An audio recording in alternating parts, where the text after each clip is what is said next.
dimanche 26 juillet 2020. Mesdames et messieurs, bonjour et soyez les bienvenus à Marche 60, le journal magazine de Télé Congo de chaque dimanche. Donc voici les principales articulations. Dans le domaine de la santé, la pandémie du coronavirus COVID-19 poursuit sa progression en République du Congo. Depuis le mercredi 22 juillet dernier, le Congo a enregistré un cumul de 3038 cas, la maladie ayant touché 10 départements sur les 12 que compte notre pays. Le gouvernement a décidé de proroger l'état d'urgence sanitaire pour 20 jours encore et de ramener le couvre-feu de 20h à 5h du matin pour Brazzaville et Pointe-Noire, considérés comme les deux principaux foyers de la maladie dans notre pays. Ce sont là quelques-unes des décisions issues de la 7e réunion de la coordination nationale de la gestion de la pandémie COVID-19 qui s'est réunie le mercredi 24 juillet dernier à Brazzaville par visioconférence sous la direction du président de la République, Denis Sassou Nguesso. Éducation, baccalauréat de l'enseignement général, session de juillet 2020. Les 83 489 candidats ont passé les épreuves dans la sérénité, sauf un qui a été surpris en flagrant délit de tricherie. Le bac passé, c'est un pari gagné pour le gouvernement, un ouf de soulagement pour les élèves et les parents qui redoutaient une année blanche. L'ambiance dans les différents départements, notre mouture a suivi dans quelques minutes. Un jour, un événement, 23 juillet 2007, 23 juillet 2020, jeudi dernier, c'était le 13e anniversaire de la mort d'André Milongo, ancien premier ministre et ancien président de l'Assemblée nationale de notre pays, décédé à l'âge de 69 ans. André Milongo a été le fondateur de l'UDR Mouinda, l'homme de son époque. Le dossier de notre historien maison, Christian Gamialo, est à découvrir dans quelques minutes. Encore un jour, un événement, 23 juillet 1999, 23 juillet 2020, il y a exactement 21 ans que disparaissait à l'âge de 70 ans le roi Hassan II du Maroc après 38 ans, 4 mois et 27 jours de règne. La vie et l'œuvre d'Hassan II, d'un dossier d'histoire de Christian Gamialo, à découvrir dans cette édition magazine. La revue de presse est au programme, mais avant de découvrir les grands titres de la presse écrite nationale, deux dossiers à découvrir dans cette édition magazine. Le premier dossier, dans la série Vie des entreprises, aujourd'hui, gros plan sur le Conseil congolais des chargeurs ou la chronique du redressement d'une entreprise publique à caractère industriel et commercial, où les administrateurs ont salué le management du directeur général Séraphin Mwendi. Le deuxième dossier à découvrir, l'entretien des cheveux par des produits naturels made in Congo. En tout cas, le business est très florissant. C'est la chronique du retour à l'authenticité par les Afro-Américains, les Africains et les Congolais en particulier. Nous serons dans ce cadre à Pointe-Noire avec Peggy Pogno aussi, notre dossier complet à découvrir dans ce journal. Mesdames et messieurs, voilà le statut de ce journal. Les détails à présent. Si les Congolais ne prennent pas conscience de l'existence de la pandémie de la COVID-19 et s'ils n'œuvrent pas dans la complémentarité pour briser la chaîne de la contamination, le triste compteur ne s'arrêtera pas. En effet, à la date du 23 juillet 2020, soit 5 mois seulement après le début de la pandémie, le Congo affiche un cumul de 3038 cas positifs. Actuellement, la pandémie touche 10 départements sur les 12 que compte notre pays et dans l'espoir de briser davantage la chaîne de contamination, le gouvernement a décidé de proroger l'état d'urgence sanitaire et de ramener le couvre-feu de 20h à 5h du matin dans les villes de Brazzaville et Pointe-Noire. C'est ce qui ressort de la réunion de la coordination nationale de la pandémie du Covid-19 qui a eu lieu le 24 juillet dernier à Brazzaville sous la direction du chef de l'État, Denis Sassou Nguesso. Récit Célestin Okanayirika.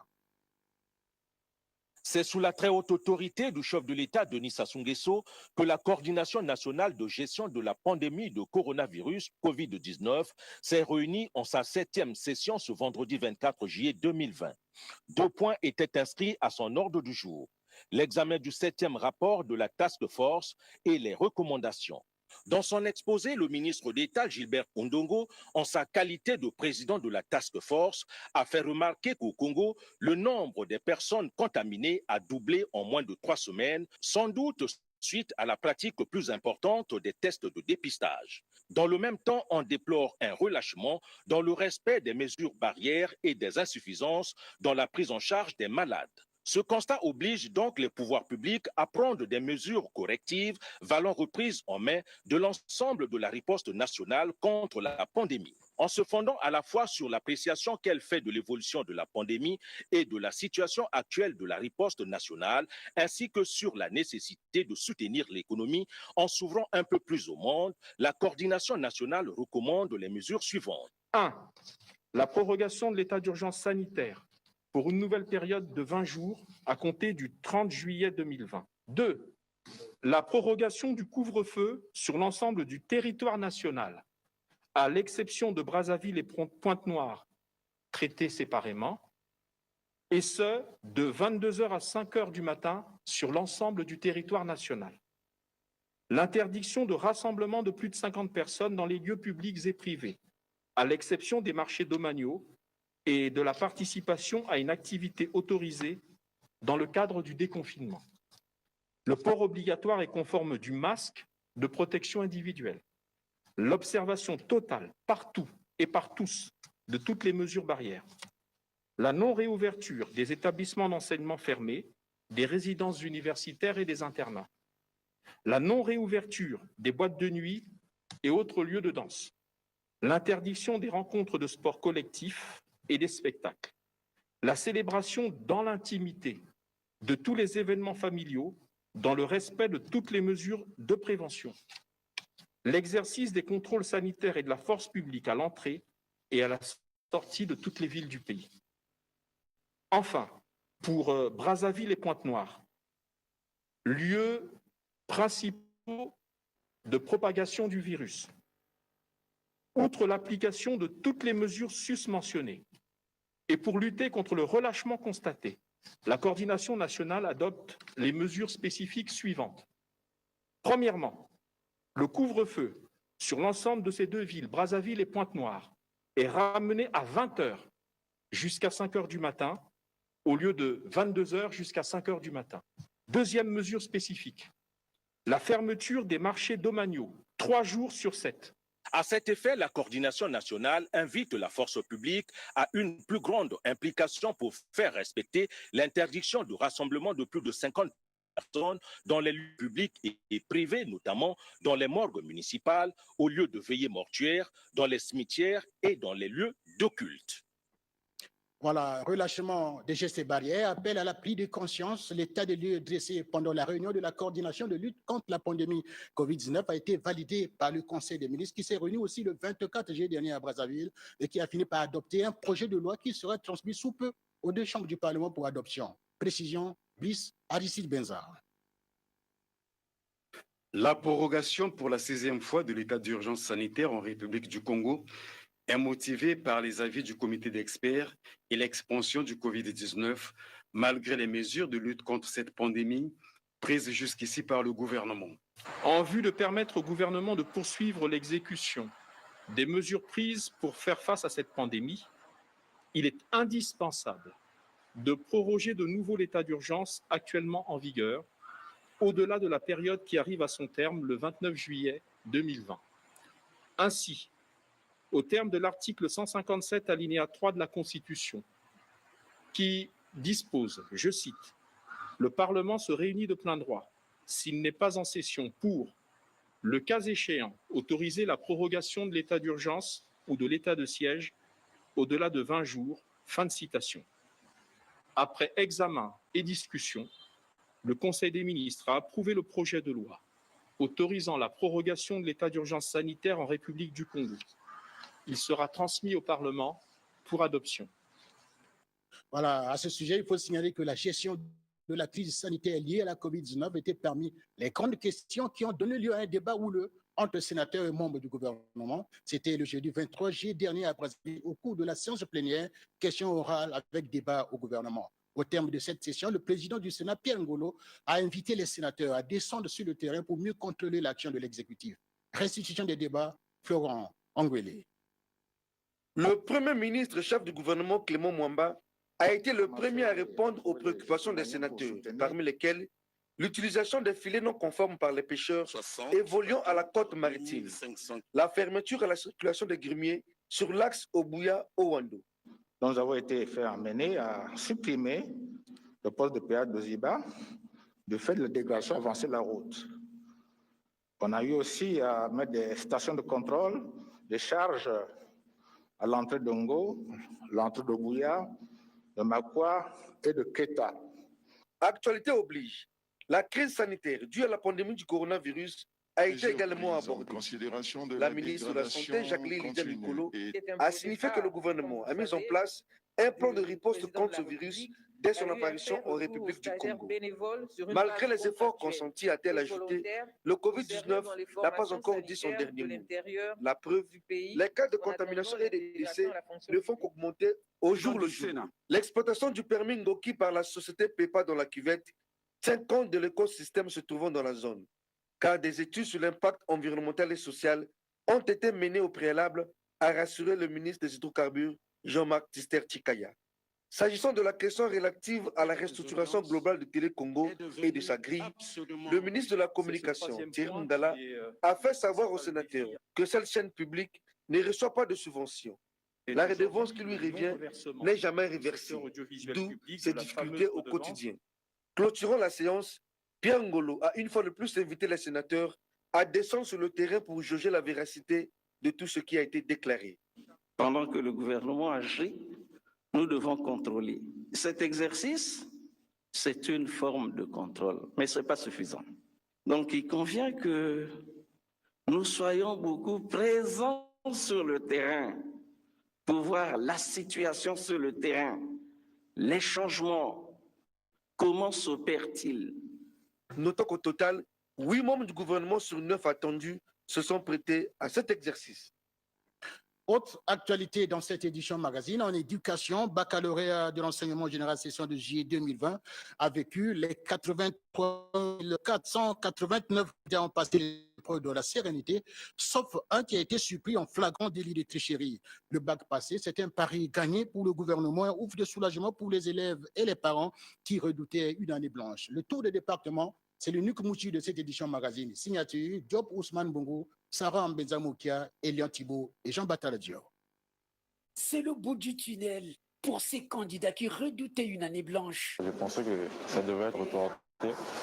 Le gouvernement a fourni ses efforts pour qu'on puisse finir avec ça. Donc, je suis vraiment content de faire ça. Brazzaville affiche 42 029 candidats, dont 34 787 officiels, tous repartis dans 116 centres. Sereins et très motivés, les candidats détenus à la maison d'arrêt de Brazzaville, 16 au total, soit 10 hommes et 6 femmes, ont démarré les hostilités du bac 2020 avec la bénédiction du directeur général de l'administration pénitentiaire, le colonel Jean-Blaise Como. Le chef du centre, lui, ne cache pas sa totale satisfaction quant au bon déroulement des épreuves. Dans la sérénité et l'observation des mesures barrières édictées par le gouvernement, les 3845 candidats du département du Niari au baccalauréat session du 21 juillet 2020 ont affronté les épreuves de mathématiques ce matin. Une composition à la limite abordable, à en croire certains candidats interrogés. Lançant les épreuves du bac, le préfet du Niari, baron Frédéric Bouzok, a convié les candidats à la lucidité afin d'aborder les épreuves le cœur chaud, mais la tête froide. Le département de la Bouenza a présenté 4164 candidats, toutes séries confondues, repartis en 15 centres placés à Madingu, Mouyonzi et Lutete. Madingu, chef-lieu du département de la Bouenza, regroupe 906 candidats repartis en 3 centres, Madingu 1, 2 et 3. Et comme de coutume, c'est le préfet Jules Moncalatoumou qui a lancé les épreuves du baccalauréat. C'est le lycée interdépartemental qui a été choisi pour le lancement du baccalauréat à Ouesso dans le département de la Sangha.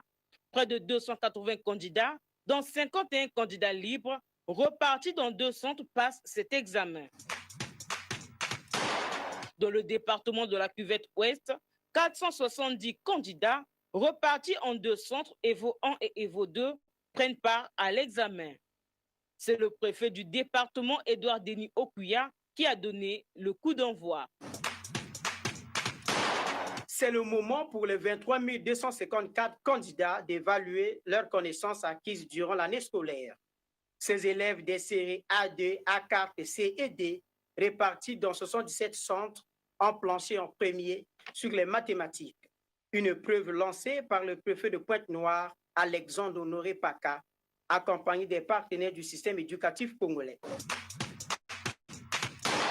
Dans le département du Kwilu, les 406 élèves répartis en 3 centres, en respectant les mesures barrières, ont passé dans la sérénité leur examen.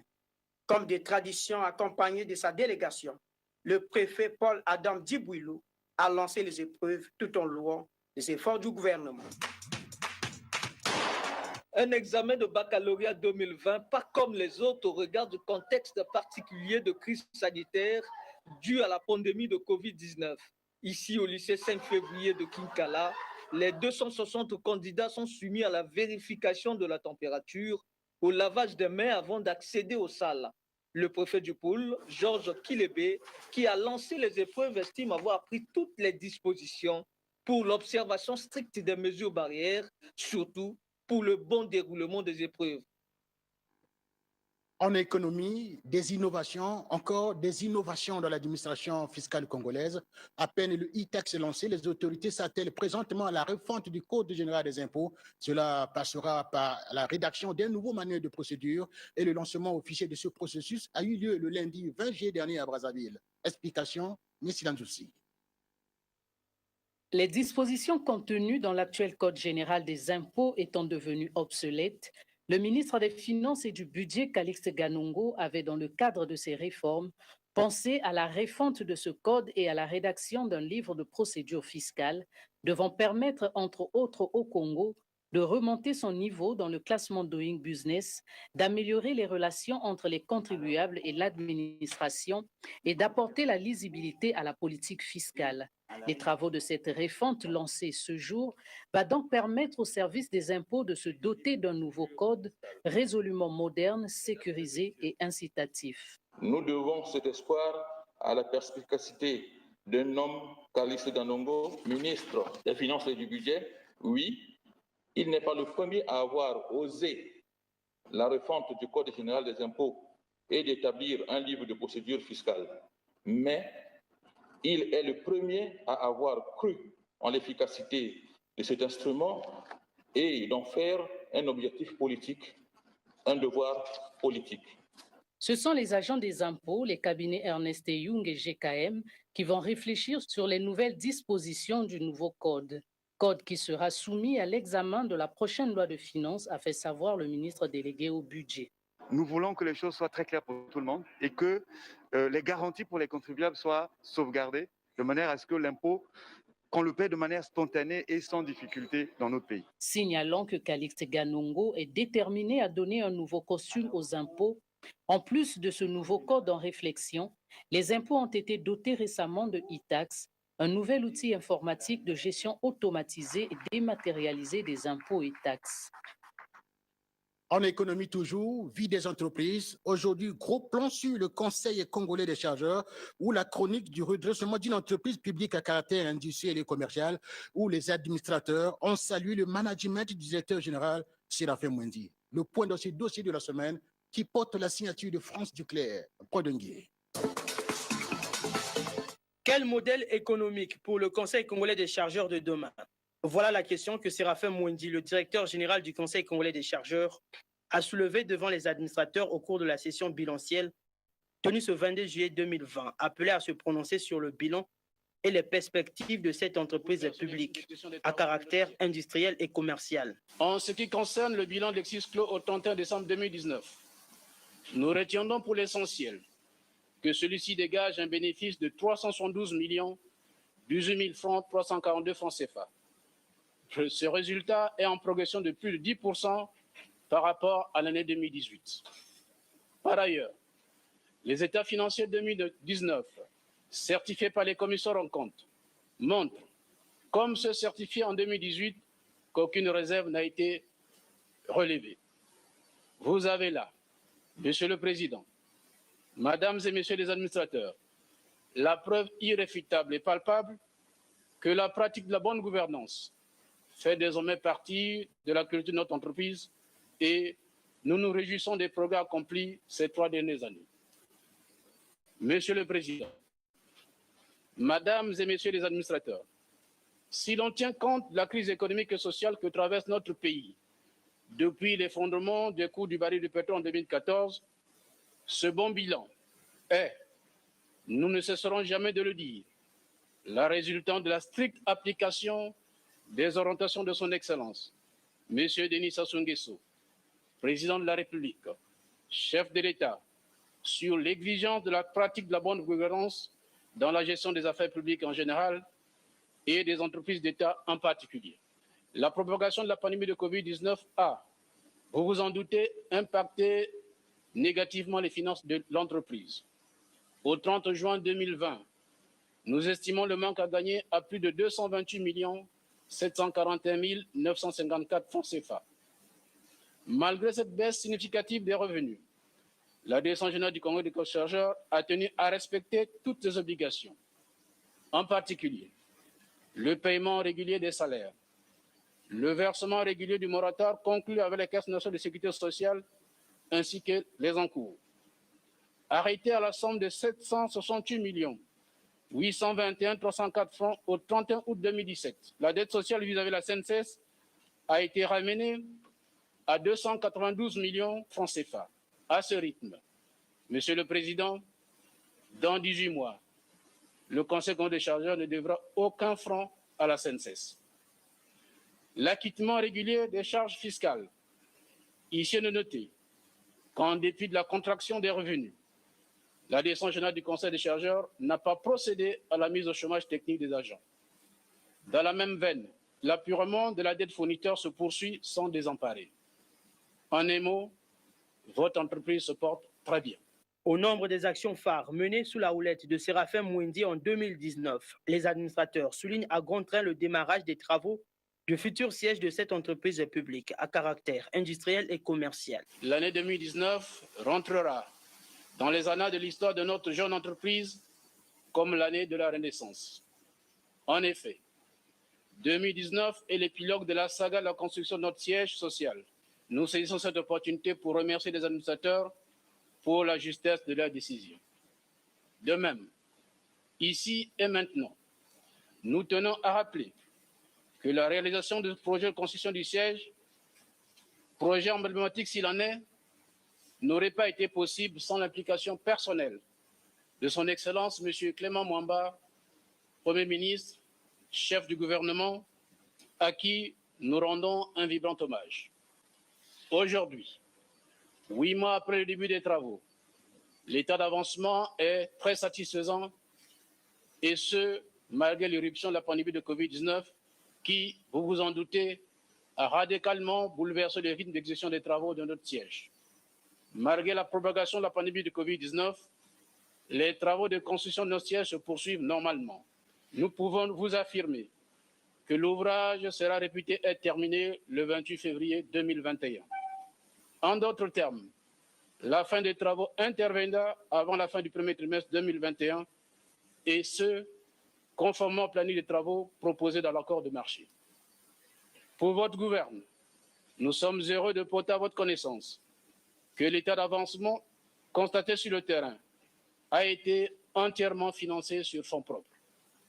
Au 31 mai 2020, la Direction générale du Conseil des chargeurs a injecté la somme de 1,785 milliard de francs CFA. Un imposant bâtiment R+9 qui sortira de terre au centre-ville de Pointe-Noire, que la Direction générale financera sur fonds propres à hauteur de 7,177 milliards de francs CFA. Après 8 mois de travaux, l'évolution du chantier témoigne en faveur de la qualité du management de Séraphin Mouindi. Le commentaire particulier, c'est celui de constater que le chantier suit son cours en respectant les règles dictées par le maître d'ouvrage. Et nous ne sommes que satisfaits, en fait. Nous sommes satisfaits du déroulement des travaux et nous espérons que l'année prochaine, à la date indiquée, nous reviendrons ici pour certainement inaugurer, si cela est possible, l'ouvrage. La visite guidée que les administrateurs ont initiée pendant cette session bilancielle a eu le mérite de donner aux administrateurs de toucher la réalité. Nous avons retenu que le Conseil congolais des chargeurs est en train d'ériger un immeuble à l'image de la vision, effectivement, que le Conseil congolais des chargeurs veut se faire, effectivement, en se positionnant dans l'économie congolaise comme étant un acteur important un acteur qui devrait permettre toute une articulation de notre économie, au fait. Au regard de tout ce qui précède et après examen des affaires générales et gestion financière, les administrateurs ont donné quitus à la gestion du directeur général et l'ont trouvé conforme aux normes de la comptabilité OHADA. Le conseil d'administration a jugé que les états financiers annuels du Conseil congolais des chargeurs sont réguliers et sincères et donnent une image fidèle du résultat des opérations de l'exercice de l'année 2019, ainsi que de la situation financière et du patrimoine de la société à la fin de cet exercice. Ils sont conformes aux règles et méthodes comptables édictées par l'acte uniforme de l'OHADA relative aux droits comptables et à l'information financière. Il convient de signaler qu'aucune réserve n'a été relevée. À l'issue de cela, le conseil d'administration a donné quitus à la direction générale du Conseil congolais de chargeurs pour sa gestion de l'exercice 2019 et la féliciter pour la prudence de ses dépenses et le respect des règles de l'art dans la gestion. Le conseil d'administration a également loué les efforts de la direction générale du Conseil congolais de chargeurs pour le climat social apaisé, empreint de sérénité, qui règne entre l'administration et les partenaires sociaux, justifiant ainsi le bon indicateur de performance de l'entreprise. Les travaux de la session bilancielle 2019 du Conseil congolais des chargeurs ont été ponctués ce jour par la visite du chantier de son siège en construction, dont la réalisation est permise grâce aux efforts de la direction générale et de l'ensemble de son personnel. J'ai tenu à commencer mon propos par cette visite pour souligner le professionnalisme et le sérieux de ce qui est fait, année après année, en matière de gouvernance. Le chef de l'État, son Excellence M. Denis Sassou Nguesso, en créant en 2000, par ordonnance, le Conseil congolais des chargeurs et en le dotant du statut d'établissement public industriel et commercial, après un passage par celui d'établissement public administratif, avait effectivement la vision d'en faire un vrai outil moderne de gestion qui s'assume et à même de produire de la valeur ajoutée à l'économie nationale. Créé par ordonnance le 23 février 2000 pour assister et faciliter le travail des opérateurs économiques dans les opérations d'import et d'export par l'étude et la maîtrise des coûts, le Conseil congolais des chargeurs est aujourd'hui au mieux de sa forme grâce au leadership de Séraphin Mouendi. Voilà, c'était notre gros plan sur le Conseil congolais des chargeurs, une entreprise publique à caractère industriel et commercial, un outil au service des chargeurs, c'est-à-dire les importateurs et les exportateurs. Et dans le lot des chargeurs, nous épinglons aujourd'hui les importateurs des produits congelés ou les tenanciers des chambres froides, dont certains brillent malheureusement par des antivaleurs. Heureusement qu'au niveau du ministère du Commerce, les services de la répression des fraudes ne baissent pas les bras, appliquant à la lettre les orientations du ministre d'État, ministre du Commerce et de la Consommation, Claude Alphonse Silou, les cadres de la direction départementale de la répression des fraudes commerciales de Brazzaville ont saisi 325 cartons de poissons de mer avariés. Et l'incinération de ces produits a eu lieu en début de semaine au site de Lufula, c'est dans la banlieue nord de Brazzaville. Récit, Barol, Agnolo. C'est grâce à la vigilance des services de fraude commerciale sous le contrôle de Gaspard Massoukou, directeur de la concurrence, que 9 tonnes de produits impropres à la consommation ont été incinérés. Il s'agit de 325 cartons de chinchard, girelles et de sardinelles saisis auprès d'un importateur grossiste.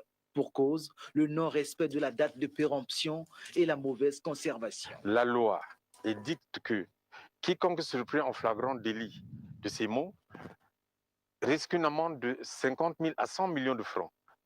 Et ce qui est cumulasse, je vous ai dit 320 cartons, c'est une perte. Ensuite, il assure l'opérationnalisation de cette activité et l'amende qui reste transactionnelle. L'intoxication alimentaire que connaissent les consommateurs est causée en bonne partie par ces produits impropres à la consommation vendus aux Congolais. D'où l'appel à la vigilance lancé par le président de l'Association congolaise des consommateurs. Nous avons apprécié la présence du secrétaire général du district d'Igné. Nous, on fait le relais parce qu'aujourd'hui, le consommateur, quand il constate qu'il y a un produit avarié, il peut joindre directement le ministère du Commerce ou appeler l'association des consommateurs pour informer automatiquement. Ils peuvent appeler notre association, puisque le numéro est connu par au moins 1 million de consommateurs. Hein. C'est le 05 522 39 00, 05 522 39 00. 9 tonnes de poissons frais saisis sur le marché et réduits en cendres. Cette action traduit l'engagement du ministère du Commerce dans la lutte contre la fraude commerciale. Voilà, 325 cartons de poissons avariés en circulation. Et heureusement, les services de la répression des fraudes ne baissent pas les barres. Un jour, un événement, 23 juillet 2007, 23 juillet 2020, jeudi dernier, c'était le 13e anniversaire de la mort d'André Milongo, ancien Premier ministre et ancien président de l'Assemblée nationale de notre pays, décédé à l'âge de 69 ans. André Milongo a été le fondateur de l'UDR Mouinda, l'homme sans l'époque, les notes d'histoire de Christian Gamialo. Inconnu sur la scène politique avant la tenue de la conférence nationale souveraine en 1991, André Tsato Abantu Milongo avait été élu Premier ministre de la période de transition lors de cette grand-messe en battant son challenger du jour, Pascal Lissouba. Le fils des feux André Massengo et de Suzanne Batombikisa naquit le 20 octobre 1935 à Makondi dans le département du Poul. André Tsato Abantu Milongo a eu une riche carrière administrative et politique. Il fit ses études primaires à l'école protestante de Moussana, puis à l'école Saint-Joseph de Bakongo, dans le 2e arrondissement de Brazzaville, où il obtint son certificat d'études primaires et élémentaires en 1949. La même année, il se présenta au concours d'entrée au secondaire et sortit major de la promotion. De 1949 à 1957, il fréquenta au lycée Pierre Savorgnan de Brazza, où il obtint le baccalauréat littéraire option philosophie. Grâce à ce diplôme, André Tsato Abantu Milongo obtint une bourse d'État pour la France et s'inscrivit à l'université de Nancy. En 1961, André Tsato Abantu Milongo obtint la licence, puis la maîtrise en droit public, puis fut admis à l'École nationale d'administration de France. Du retour au Congo après ses études, il fut nommé trésorier payeur général, poste qu'il occupa de 1964 à 1969. À ce titre, il fut le premier trésorier payeur général. Après le Trésor, André Milongo fut nommé directeur des investissements au ministère du Plan. Il assuma ensuite entre 1975 et 1976 les fonctions de conseiller économique et financier des premiers ministres Henri Lopez et Louis-Sylvain Goma.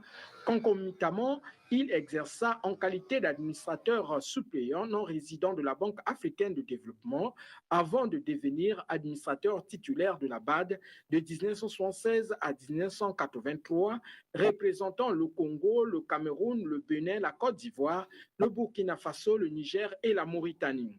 De 1986 à 1990, André Tsato Abantu Milongo fut administrateur titulaire de la Banque mondiale représentant 24 pays africains.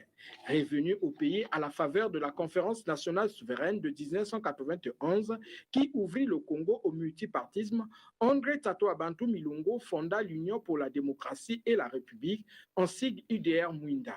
Après avoir été élu Premier ministre, chef du gouvernement, chef suprême des armées de la période de la transition entre 1991 et 1992, il termina en 4e position de la présidentielle de 1992, remportée par Pascal Lissouba. André Milongo devint le 22 juin 1993, après les élections législatives anticipées, président de l'Assemblée nationale, poste qu'il occupa jusqu'au 5 juin 1997. Il fut ensuite membre du Conseil national de transition, mis en place à la fin du conflit armé de juin 1997. Candidat de l'opposition lors de l'élection présidentielle de 2002, André Tsato Abantu Milongo se retira moins de 48 heures avant le scrutin, estimant que les conditions de transparence du scrutin n'étaient pas garanties. La même année, il a été réélu député de la circonscription de Boko dans le département du Poul. En raison de problèmes de santé, il n'a pas pu battre campagne pour sa réélection en juin 2007 et a été éliminé dès le premier tour le 24 juin. Décédé le 23 juillet 2007 à l'âge de 72 ans à Paris en France, André Tsato Abantu Milongo a été inhumé à Mafuta dans le premier arrondissement Makelekele dans sa résidence privée où il a toujours vécu au mois d'août 2007. Encore un jour, Un événement, 23 juillet 1999, 23 juillet 2020, il y a exactement 21 ans que disparaissait à l'âge de 70 ans le roi Hassan II du Maroc, ceci après 38 ans, 4 mois et 27 jours de règne. Sabia son œuvre, en retour, notre historien maison, Christian Gamialo. Né à Rabat en 1929, Moulay Hassan est le fils aîné du sultan Mohamed V. En 1953, il suit son père dans son exil corse puis malgache. Associé tôt à l'exercice du pouvoir, il est nommé chef des forces armées dès son retour à Rabat en 1955. Un an après l'indépendance du Maroc en 1956 et au lendemain de l'intronisation de son père en août 1957, il est désigné comme prince héritier. En 1960, il devient ministre de la Défense et vice-président du Conseil de gouvernement. À la mort de Mohamed V en février 1961, il lui succède comme roi et comme commandeur des croyants. Le nouveau souverain se rapproche de ses voisins algériens et tunisiens, se montrant soucieux de l'unité du Maghreb et plus largement de la cohésion africaine. À l'intérieur, il lance une réforme agraire et promulgue une constitution qui crée un parlement à 2 chambres, le pouvoir exécutif appartenant au roi. Pourtant, dès 1963, le parti pro-royaliste, le Front pour la défense des institutions constitutionnelles, n'ayant pas obtenu la majorité aux élections, le roi entre en conflit avec les partis de l'opposition. En juin 1965, après que des émeutes ont éclaté à Casablanca, Hassan II décrète l'état d'urgence, suspend le Parlement et impose son pouvoir personnel. En 1970, une nouvelle constitution renforce les pouvoirs de Hassan II, de plus en plus contestés. En juillet 1971, Hassan II déjoue un complot militaire, le putsch de Skira, et tente alors de renouer avec l'opposition. Un texte constitutionnel en mars 1972 semble consacrer le retour au parlementarisme lorsqu'un second complot ourdi cette fois par le général Oufkir, qui passe pour le principal soutien de la monarchie, manque de coûter la vie au roi. Hassan II choisit d'en appeler au sentiment national des Marocains. En novembre 1975, une marche verte entraîne 350 000 Marocains jusqu'au Sahara occidental, alors territoire espagnol. Si l'annexion de cette étendue désertique, partielle en 1976, puis totale en 1979, vaut au Maroc la condamnation de la communauté internationale, elle établit l'union sacrée autour d'Hassan II. Le pays, cependant, se trouve engagé dans un long et coûteux conflit avec le Front Polisario soutenu par l'Algérie et la Libye. Fort de son regain de popularité, Hassan II lève la censure et engage une série d'élections. Néanmoins, le référendum constitutionnel de 1992 et les élections législatives de 1993 montrent que le blocage politique demeure. Soucieux d'améliorer l'image d'un régime longtemps dénoncé pour la détention de prisonniers politiques dans le bagne de Taz Mamar, le gouvernement d'Hassan II multiplie les signes de bonne volonté. En août 1994, une grâce royale libère des geôles marocaines plus de 400 détenus. En 1996, le roi désigne son fils aîné, le prince héritier Sidi Mohamed, comme son successeur. Il s'attache par ailleurs à renforcer la démocratisation du régime dans le cadre de la monarchie en élaborant une charte constitutionnelle en février 1997, entérinée par l'opposition unie dans le bloc démocratique. À l'extérieur, le Maroc d'Hassan II compte comme l'un des plus proches alliés des pays occidentaux parmi les pays arabes. Le roi s'engage personnellement en faveur de la paix au Proche-Orient. En 1986, Hassan II doit ainsi démissionner de son poste de président de la Ligue arabe après que les autres États arabes ont dénoncé ses contacts avec le premier ministre d'Israël d'alors, Shimon Peres. En 1991, durant la première guerre du Golfe, le royaume marocain est l'un des rares pays arabes à se ranger aux côtés du Koweït contre l'Irak. Miné par la maladie, le décès d'Hassan II le 23 juillet 1999 survient alors qu'une rencontre est annoncée entre le souverain chérifien et le nouveau président algérien Abdelaziz Bouteflika, destinée à aborder les questions en suspens entre les deux pays, en particulier celle du Sahara occidental.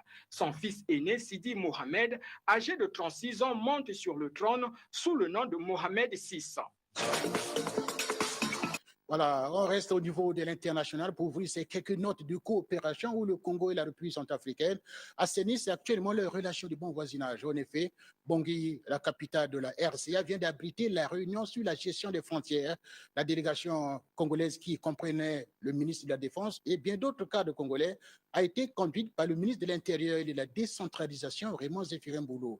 Les notes de voyage, notre envoyé spécial, Chantal Moukoko. L'accueil réservé à la délégation congolaise à l'aéroport international de Bangui Mpoko, dans le respect strict des mesures barrières par les autorités centrafricaines, prouve à suffisance la volonté commune des deux États à maintenir la paix au niveau de leurs frontières communes. Cette troisième session de la sous-commission défense et sécurité technique mixte en matière des frontières dont la délégation congolaise est conduite par le ministre de l'Intérieur, Raymond Zéphirin Boulou, et la partie centrafricaine par la ministre de la Défense nationale et de la reconstruction de l'armée, Marie-Noël Koyaka, permettant aux deux parties de poursuivre les discussions et les réflexions sur le projet de règlement intérieur et le projet d'accord en matière de lutte contre la criminalité transfrontalière. Il sera également question d'examiner l'état d'avancement du processus de délimitation et de démarcation de leurs frontières communes. La frontière entre la République du Congo et la République centrafricaine, lorsqu'elle est clairement délimitée et démarquée, est un gage de paix, de sécurité et de développement, nous le disons, il y a seulement quelques jours à Ouisso, en République du Congo. La République centrafricaine et la République du Congo n'ont plus le droit de se mettre en conflit sur les limites de leur territoire.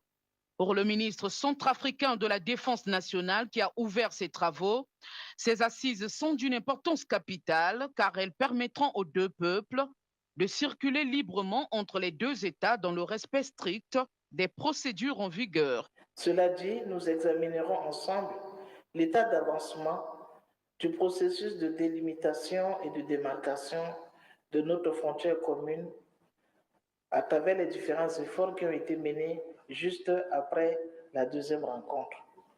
Notre souhait sera de recommander aux instances concernées un cadre formel de coopération militaire entre les deux États. La préfecture de la Lobaye, la sous-préfecture de Mbaïki, Mangumba en RCA, qui font frontière avec le département de la Likwala en République du Congo, feront l'objet des travaux des experts en la matière. On revient à la page nationale pour ouvrir le deuxième gros dossier de cette édition magazine. Ce dossier porte sur l'entretien des cheveux par des produits naturels. Il s'agit des produits bio made in Congo. En tout cas, le business est très florissant et c'est la chronique du retour à l'authenticité par les Afro-Américains, les Africains et les Congolais en particulier. Pour le cas d'espèce, nous allons partir à Pointe-Noire pour retrouver notre reporter Peggy Poniosieux qui nous présente ce dossier de la semaine. Suivez. Ce mouvement a commencé dans les années 2000 aux États-Unis et s'est répandu comme une traînée de poudre au-delà des frontières américaines. C'est le moyen que les Afro-Américains ont trouvé pour se rapprocher de la culture africaine. C'est ainsi que partout dans le monde, les hommes et les femmes noires ont décidé de se réapproprier leur identité au travers de leur chevelure. Après des siècles de défrisage, de tissage, de perruques, les femmes et les hommes ont décidé d'arrêter les dégâts et de soigner leur cuir chevelu avec les produits du terroir. En effet, c'était un commerce juteux. La vente de ces produits dépassait à une époque 780 millions de dollars de chiffre d'affaires.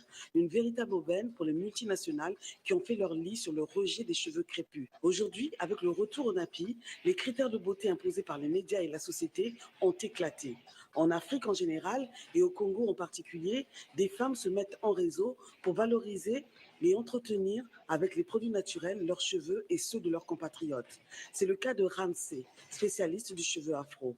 Dans l'afro, on retrouve le crépus, l'ondulé, le bouclé. Et le caucasien, c'est le lisse. D'accord. Voilà. Donc, c'est celle-là la différence. Le cheveu européen, quand il quitte la racine, on a l'impression que c'est un trait normal, rectiligne. Voilà. Par contre, le cheveu crépus, dès la racine, a tendance à former des hélices, en fait, de sorte de boucles. Du fait que ce soit hérissé, le sébum n'arrive pas jusqu'au bout. Voilà pourquoi notre cheveu, il est fragile et il demande une attention bien particulière. Prendre soin des cheveux à travers ce qu'elle fabrique est une véritable passion. Pour l'instant, pas d'atelier ou de personnel pour l'aider. Alors c'est chez elle, dans sa cuisine aménagée, qu'elle fabrique ses shampoings durs, ses lotions et sérums de manière artisanale qui demandent tout de même des moyens conséquents. Le souhait, c'est de pouvoir personnellement cultiver ces produits, mais j'ai des fournisseurs que je connais quand il s'agit d'acheter, donc pour m'approvisionner, et après, je passe à la production. Pleine d'optimisme, passionnée par son métier, Ramsey a créé sa propre marque Afro Hair by Ramsey.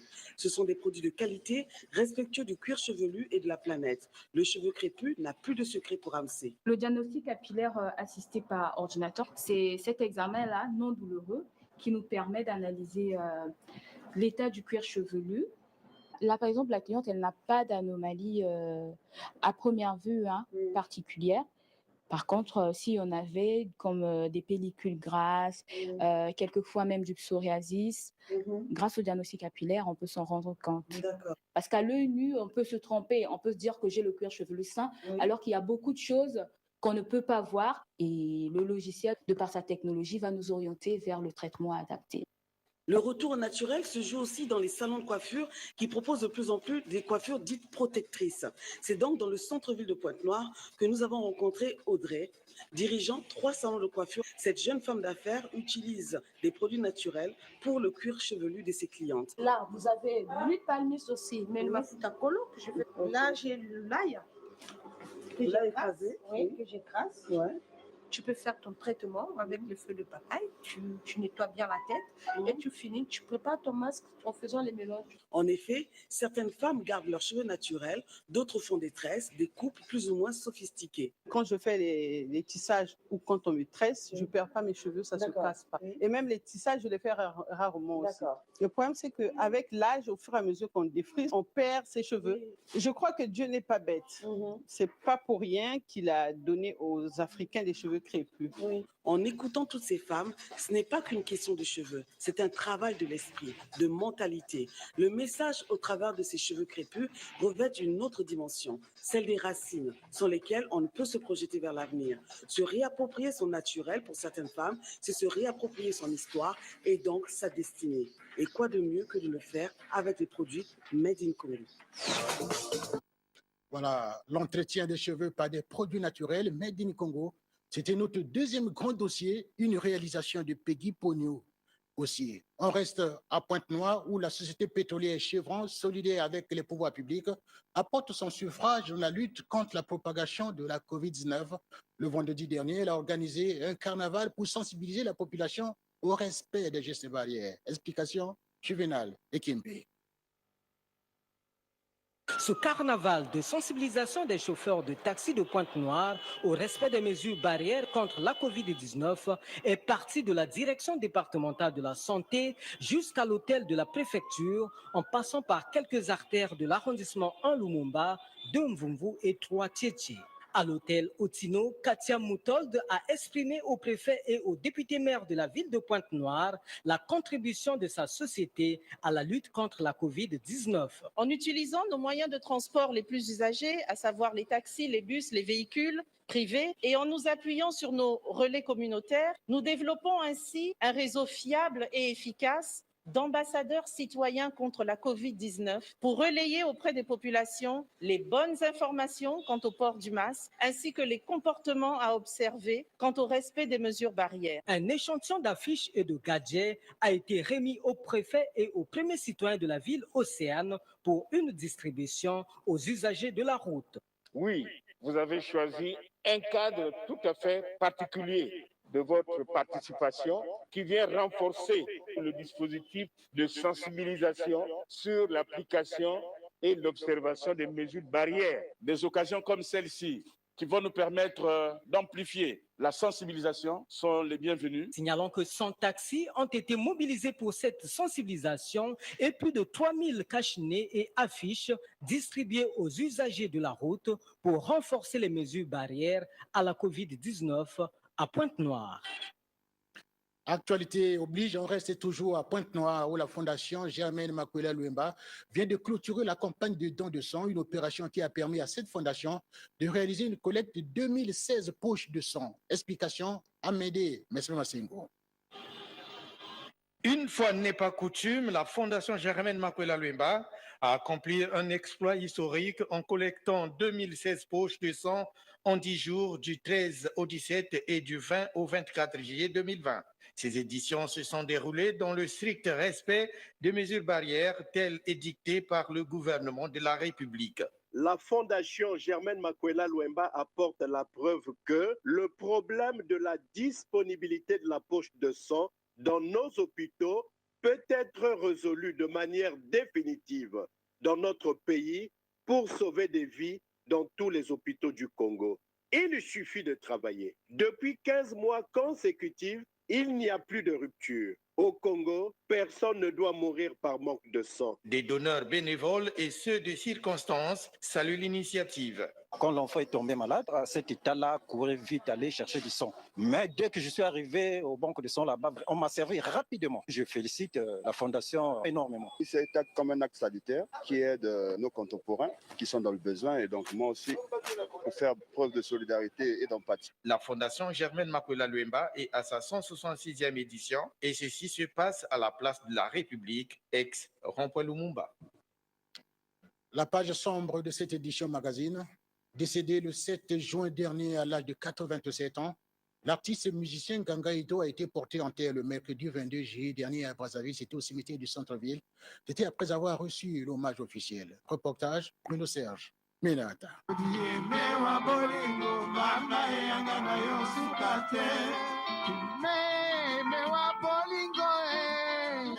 L'artiste se pleure avec des chants et sous quelques pas de danse. À cette cérémonie d'hommage de la République au légendaire Ganga Idou, arraché à la vie après plus de 60 ans de carrière musicale, les Bantous de la capitale et des artistes venus de la RDC n'ont pas dérogé à la règle.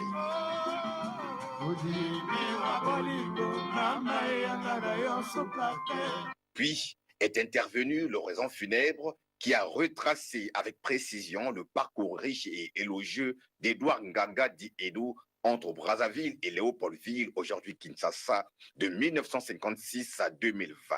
Ganga Edo, qui a tiré sa révérence le 7 juin 2020, après une brillante et longue carrière musicale de près de 67 ans, couronnée par son élévation le 15 août 2019 à la dignité de commandeur dans l'ordre du mérite congolais par son Excellence, Monsieur le Président de la République, chef de l'État, grand protecteur des arts et des lettres. Comme pour saluer la mémoire de Ganga Edo qui a porté haut l'étendard de la musique congolo-congolaise, le ministre d'État, ministre de l'Agriculture, de l'Élevage et de la Pêche, représentant le Premier ministre Clément Mwamba empêché, Henri Djombo a déposé une gerbe de fleurs devant le corps sans vie de l'artiste.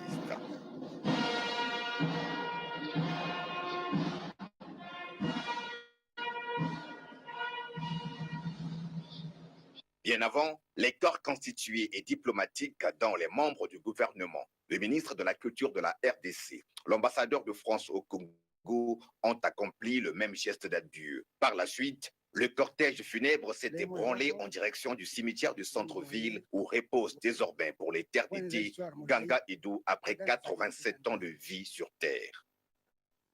Voilà, hommage à Ganga Idou, décédé à l'âge de 87 ans.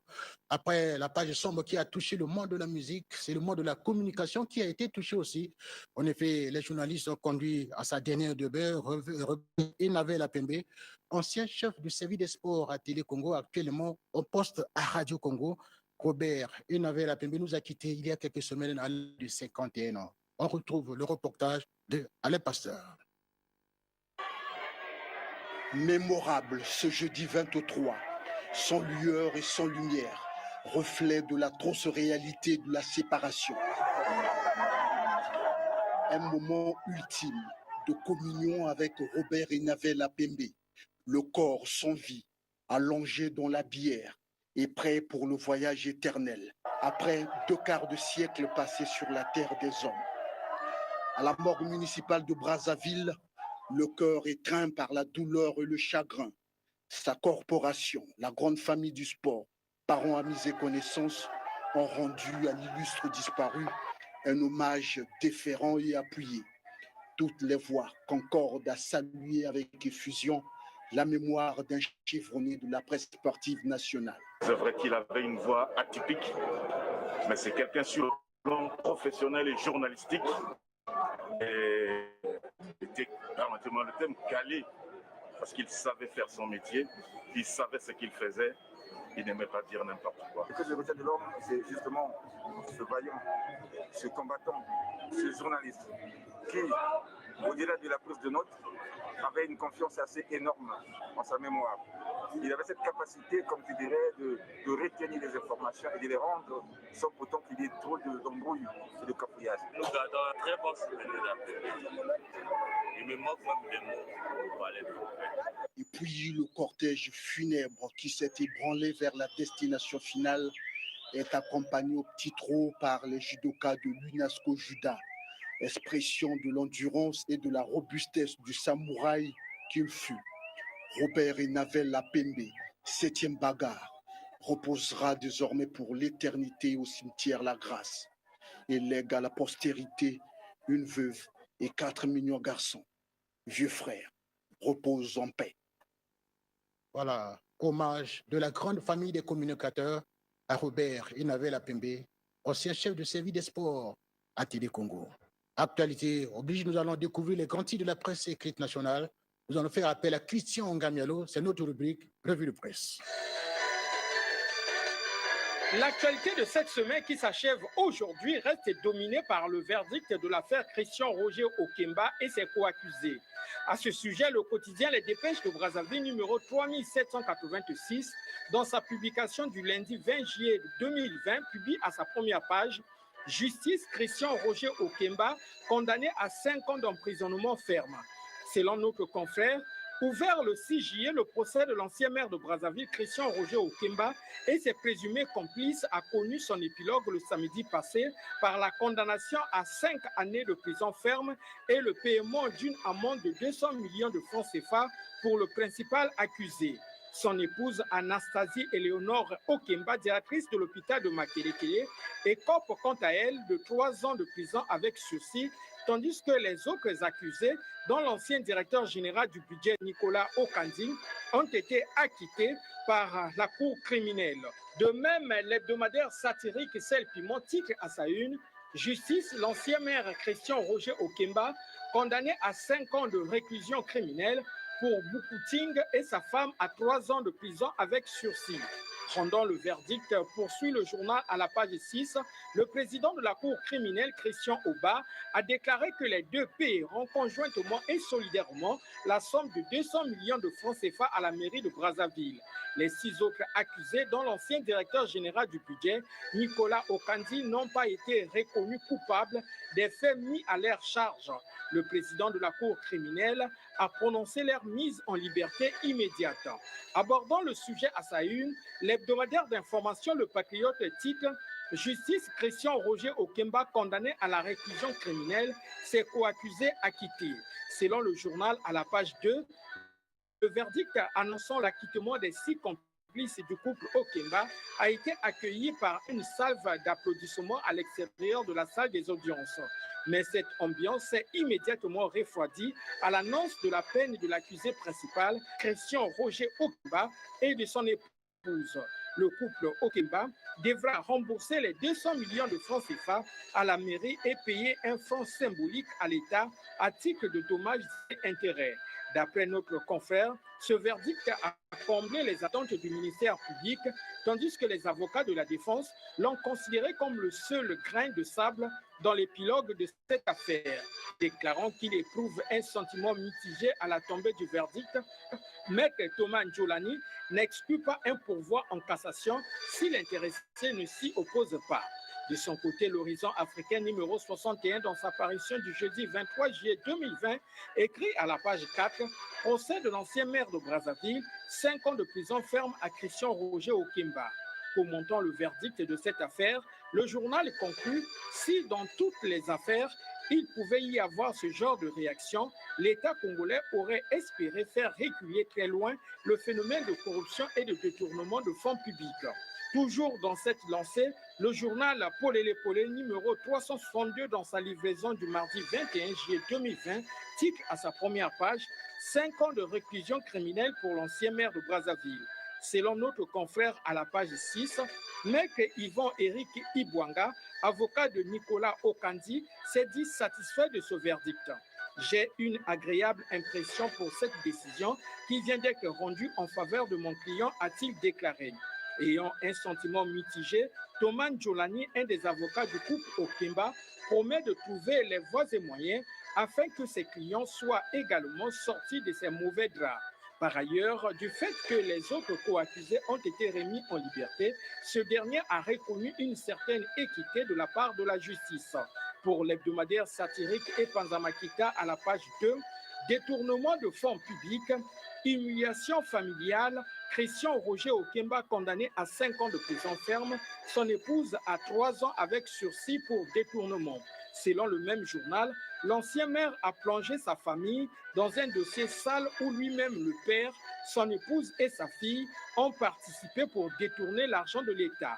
Après le verdict de la justice, en se regardant dans le miroir, quelle valeur a-t-il devant le peuple et sa belle famille? Mécontent du verdict rendu par la Cour criminelle, le principal accusé a formé un pourvoi en cassation. D'où ce titre à la une de la Semaine africaine, numéro 3985, dans sa publication du mardi 21 juillet 2020, l'ancien maire de Brazzaville fait appel. Selon le journal, après le verdict, Maître Thomas Njolani, l'un des avocats défenseurs de l'ancien maire, annonçait déjà les couleurs en déclarant, je cite, « Il faut tout faire pour que M. Christian Roger Okemba puisse sortir de ce bourbier. Nous sommes obligés de continuer la bataille. » Fin de citation. Voilà la revue de presse de Christian Ngamialomé, point final au Journal Magazine de ce dimanche 26 juillet 2020. Prochain rendez-vous avec l'actualité en langue française, c'est à 20h. Et ce soir à 20h, vous serez en compagnie de Modeste Hondaï. L'équipe de Marc Chaussante vous dit infiniment merci et vous fixez rendez-vous pour dimanche prochain, 13h. Bon suite de programme sur Télé Congo.